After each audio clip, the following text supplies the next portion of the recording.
Israel was reminded of the multi-front nature of the war as a ballistic missile fired by Houthi terrorists in Yemen penetrated Israeli airspace before being shot down over central Israel. The attack came as the cabinet prepared to widen the goals of the war to possibly include the return of Israelis to their homes in the north. More from ILTV's Steve Leibowitz. Central Israel was awakened early this morning by alarms triggered by a ballistic missile fired by Houthis from Yemen that entered Israeli airspace. 5 people were lightly injured while running to safe rooms as residents of the targeted areas hurried to safety. The missile managed to enter Israeli airspace, setting off multiple alarms around the center of the country. The IDF said that Arrow air defense systems shot down the missile and pieces of shrapnel fell in the Gaza Regional Council, including the Patei Modi'in train station. Minor damages were caused to the train station. The impact of the fallen missile was in an empty area several kilometers from Ben Gurion Airport, which was the apparent target. Firefighters had to be called in to battle blazes in the Ben Shemen forest. Most rockets fired from Yemen are shot down outside Israeli airspace. This was the 3rd time a missile managed to enter but not reach its target. The army is investigating why the detection came late. Meanwhile, the cabinet is expected to declare the return of northern residents to their homes as an official goal of the war. The expected vote will come after another weekend of heavy incoming rocket fire into northern Israel, with many rockets targeting the city of Tzfat. Prime Minister Netanyahu and security heads held strategic discussions concluding that Israel was facing a large-scale confrontation with Hezbollah while maintaining military pressure on Hamas in Gaza. According to reports from the Prime Minister's office, Netanyahu is convinced that Israel is headed for an all-out confrontation with Hezbollah in the north to force an end to the near-daily cross-border tit-for-tat with Hezbollah terrorists in Lebanon and allow conditions for some 80,000 evacuated residents to return safely to their homes near the Lebanese border. Over the weekend, the north was bombarded with some 55 projectiles fired towards the city of Tzfat. Most were intercepted or fell in open areas. There were no injuries reported. Israeli jets struck many Hezbollah operatives and targets across South Lebanon. Day 345 of the war in Gaza, the IDF has declared the defeat of Hamas's Rafah brigade in the south. But in northern Gaza, the IDF ordered the evacuation of Beit Lahia after Hamas rocket fire targeted Ashkelon. More from ILTV's Steve Leibowitz. The IDF says the last standing military formation of the Hamas terrorists in Rafah have been defeated. At least 2,300 Hamas operatives in Rafah have been killed by IDF forces. The commander of the offensive said, Hamas's 4 battalions in Rafah have been destroyed and we have complete operational control over the entire urban area. Hamas is reduced to terrorist cells operating in a number of areas in Gaza. Now the IDF maintains control of the entire city of Rafah and the Philadelphia corridor border area with Egypt. Combat engineers are completing investigations of a few remaining Hamas tunnels that have yet to be demolished, an operation that will not take longer than a few weeks. Out of the 203 tunnels the IDF has so far located, a total of 9 have crossed into Egypt, but every single one had been blocked up before the IDF arrived, either by Egyptian authorities or by Hamas themselves. The IDF spokesman lit 6 candles in memory of the hostages who were murdered in a Tel HaSultan tunnel. We have 101 hostages. We have 101 hostages. Women, children, the elderly. They are all in Gaza, being held by Hamas in brutal conditions like this tunnel. Horrific conditions. We need to do everything we can, in all means, to bring them back home. This is one of the goals of the war, and we will achieve it. Over the weekend, Hamas managed to fire rockets from Gaza targeting Ashkelon. As a result, the IDF ordered evacuations in North Gaza's Beit Lahia neighborhood. The 2 rockets were launched at Ashkelon, with one intercepted and the other impacting in the sea. The IDF in recent months has repeatedly issued evacuation orders for areas from which terrorists launch rockets at Israel. Joining me now is military and diplomatic strategist at the Misgav Institute for National Security and Zionist Strategy, Colonel in the Reserves, Dr. Hanan Shai. Thank you for joining, Hanan. Thank you. Hanan, in your recent blog post, you argue that Israel's security strategy has shifted from its original defensive doctrine written by its original Prime Minister Ben-Gurion. Can you explain your argument here? Yes, the original defense policy was to remove threats of Israel before they attack Israel, because Israel doesn't have the ability to protect itself on the borders and, of course, inside its borders. It was a lesson that was learned from the War of Independence, and he said when he declared it in the Knesset in the June 20th, 1950, he said, "We shall never fight again a long war and inside Israel. It will never happen again." And therefore, he declared about this concept, yes, that the enemy or the threat should be removed in a preemptive attack, when Israel will decide that this is the time to remove it. And by the way, this is the way that the threats were removed in the past. Mentioning the 56 war, we only waited for the opportunity, and there was an opportunity. The war that the British and the French launched towards Egypt, and we joined them, and we removed the threat, which was of course the new Soviet munition that the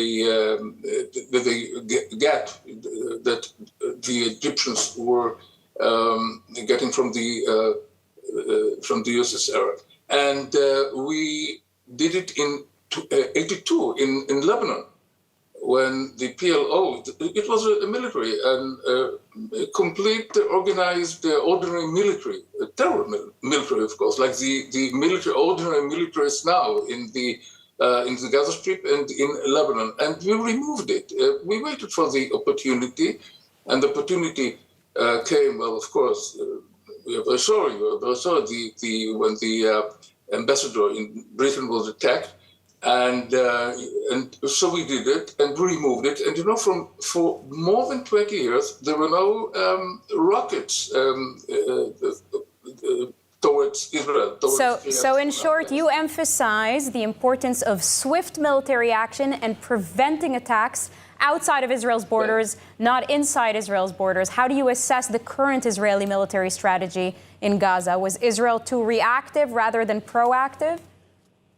We are not leading. We are led by the enemy, and the reason is that we neglected the policy.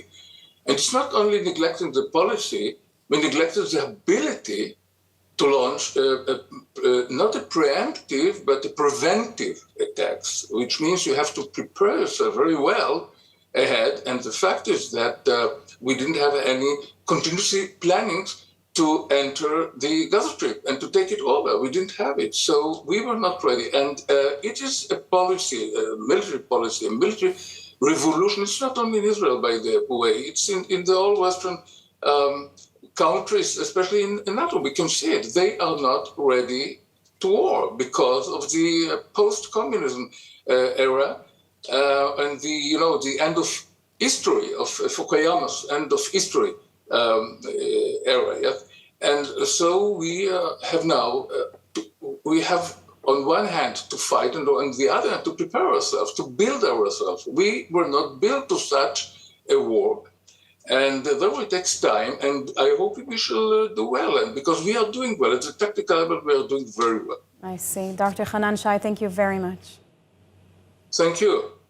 The multi-front war includes Judea and Samaria, where the IDF anti-terror operation is currently focused in Tulkarem and Tubas. More from ILTV's Steve Leibowitz.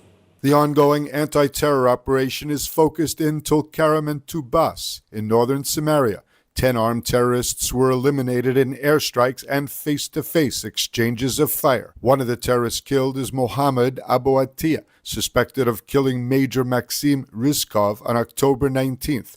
Rizkov was killed by an improvised explosive device that was hurled at border police forces carrying out an arrest raid in Tulkarem. In addition, a vehicle was located with explosive charges and a remote activation system that was destroyed by police. Forces also confiscated weapons, including sniper rifles and other combat equipment. The IDF located and destroyed 4 explosive laboratories. In a latest development in an act of psychological warfare, Hamas has released a video of hostage Matan Angrist pleading for Netanyahu to agree to a prisoner release in exchange for the hostages. ILTV's Ariel Alachiani has more. In a remarkable and emotional development, a first sign of life emerged this Saturday from Matan Angrist, the IDF soldier captured in Gaza during the brutal attack on October 7th.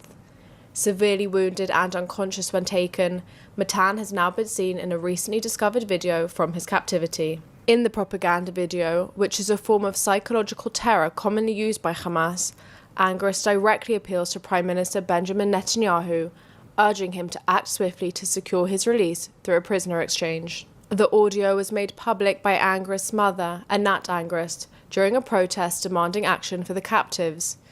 Angrist's voice, full of hope, conveys trust in the Prime Minister's ability to bring him home. It is the first confirmation his family has received in months that he is still alive. Angrist, who served in a tank unit, was captured alongside fellow soldiers Itai Chen, Daniel Peretz and Tomer Leibovitz, all of whom were tragically killed during the battle in Gaza. Their families, like many others, continue to seek answers and justice for their loved ones. The family of slain hostage Alex Lobanov also made a heart-wrenching decision, authorizing the release of a video showing the dire conditions he endured in captivity before being killed by Hamas. The hostages' families forum has called Lobanov's final plea, filmed under immense duress, a stark reminder of the brutality faced by those still held in Gaza. As Israel rallies behind its captured soldiers, the growing urgency for a comprehensive prisoner deal weighs heavily on the nation's consciousness. The families of Matan Angrist, Alex Lobanov, and many others continue to hold out hope for their loved ones' safe return. Joining me now is Yoni Aser, whose wife and children were kidnapped on October 7th and held captive by Hamas in Gaza for 49 days. They were released in November during a hostage exchange deal with Hamas. Thank you so much for speaking to us. Hello, thank you for having me. Yoni, this has been a turbulent year, certainly for your family and for others who are still in this ordeal. First of all, I want to express the relief we felt at the safe return of your wife, Doron, and your children, Raz and Aviv, along with the other hostages who were returned and rescued later on. How have they been coping since their release? Well, thank you. It's very much complicated. On one hand, they are very little, very young, and they are only 5.5 and 3.5-year-old. And when they were abducted, they were 2.5 and 4.5-year-old.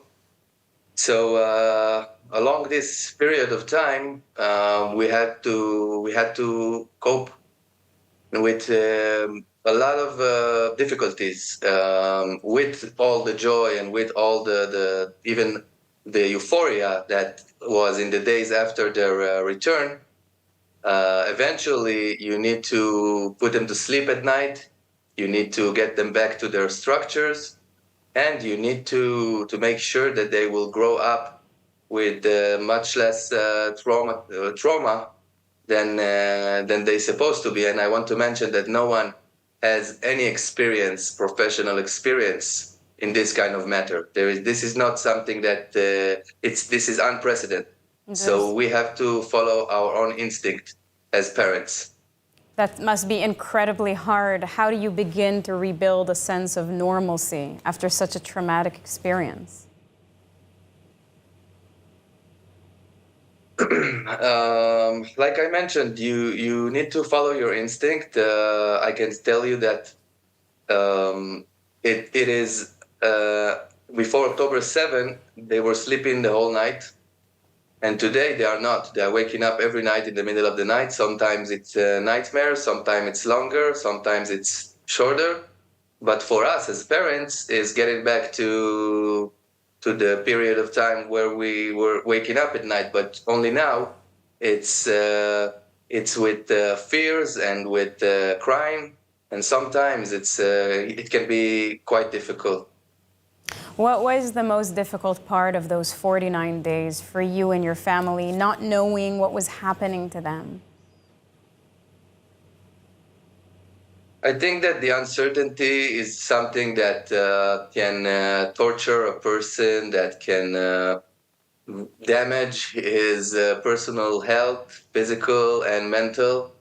The uncertainty, and I want to reflect by saying that on the rest of the families who is still waiting for their loved ones, the uncertainty can do so much damage. Me, for only 49 days, and I can tell you I had to deal with physical and mentally difficulties even after their return, maybe especially after their return. Because there is no possibility that such an event will be without repercussions and without any price to pay. Absolutely. And like you say, while your family is now home and you get to try to heal and move forward, as difficult as that may be, there are still so many hostages left in Gaza. Some we sadly know are already dead, but many we presume are still alive. Do you remain in contact with the other families who are still waiting for their loved ones to return? Yeah, unfortunately, this is not only my personal pain. I know most of the families. I spent time with them, and I had many conversations with them. The amount of stories that I heard about, every family of hostages almost has people that got murdered on October 7th, and in the most horrific way. Mothers that lost their daughters and had to see them, and fathers and sisters. So I heard all these stories firsthand so many times, and so many different stories. I don't think it's even you can even bear something like that. So I still in contact with them today, and I feel their pain each and every moment. With no new hostage deal in sight, just shortly, can you tell me what do you believe can or should be done to bring the remaining hostages home? I am not a diplomatic or military expert, so I don't have the exact information to determine whether some kind of action, this or that, can affect. I think that Israel has the power to do so. I think that the world coalition, that it's obvious to me today that we share the same enemies. And I believe that the United States and the European Western countries can leverage their power, can do more. I heard Chuck Schumer, and I heard many of the administration people in the U.S., and I want to believe that they are doing everything they can. Yet, I think this is something that it's very difficult to negotiate in front of a terror organization that even feel free to their leadership, feeling free to demand guarantees for their lives. So I want to ask you, is someone is going to give me a guarantee for my family life? Because if Yahya Sinwar wants a guarantee for his life, well, I want to ask that also. And I think that they need to do everything they can to leverage their power. Also France, also Britain, also Germany, also the United States. They have the power, they have the pressure means. Everybody knows that. So do it. Don't wait any longer. Yoni Aser, thank you so much for speaking to us. Thank you. The World Health Organization conducted its largest medical evacuation since October 2023, bringing civilians in need of care to the United Arab Emirates. More on this from Editor-in-Chief Mayan Hoffman. The World Health Organization evacuated nearly 100 people, including dozens of children, from Gaza to the United Arab Emirates at the end of last week, calling for regular medical transfers out of the enclave to resume. According to WHO Representative Richard Pieperkorn, this was the largest evacuation from Gaza since October 2023. Patients included 45 children and 52 adults with a range of diseases.